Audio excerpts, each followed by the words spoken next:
Alors, dans Fallout 4, un magazine d'histoire à dormir debout et une petite aparté de technologie au passage. Dans le nord de la carte, vous avez donc le vol Skyline 1981. Si vous vous y rendez, vous trouverez justement peut-être des ennemis divers. Alors moi, j'ai tout rencontré sur toutes mes parties que des ennemis différents. J'ai jamais rencontré les mêmes. Tantôt des super mutants, tantôt des récupérateurs, tantôt justement des artilleurs, et même après le DLC Automatron, des démons de la rouille. Oui, au passage, les démons de la rouille, c'est de la véritable saloperie, je vous expliquerai ça plus tard. Alors d'abord, on va commencer par le magazine. Le magazine se trouve justement dans la partie principale, au niveau des WC. Il va falloir donc trouver un moyen pour monter en hauteur, parce que l'avion est fait sur plusieurs niveaux, du moins l'épave de l'avion, et vous dirigez justement vers les WC, vous trouverez le magazine sur les chiottes. Comme quoi, même dans un avion, on aime bien prendre son temps, justement, quand on fait popo pour s'instruire. Bon, pour la partie technologie, ça va être très simple. En effet, si vous observez l'avion, vous allez vous apercevoir des sièges dans les ailes. En effet, les ailes étaient conçues pour transporter justement les passagers et non pas la partie cockpit.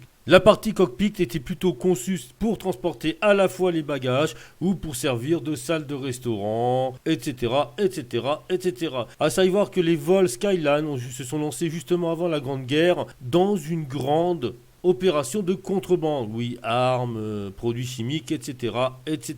Le problème, c'est que la décharge électromagnétique libérée par l'explosion des bombes nucléaires fit en sorte d'arrêter les avions en plein vol. Et pas de bol pour eux, il s'est passé ce qui s'est passé. Ceux-ci se sont écrasés, raison pour laquelle vous avez plusieurs sites de scratch. Bon, il est possible d'avoir justement une quête sur le vol Skyline, mais pour ça, il faut rencontrer un personnage aléatoire qui se nomme Ness, aucun rapport avec la console, et que je n'ai jamais rencontré pour le moment. Donc voilà, désolé.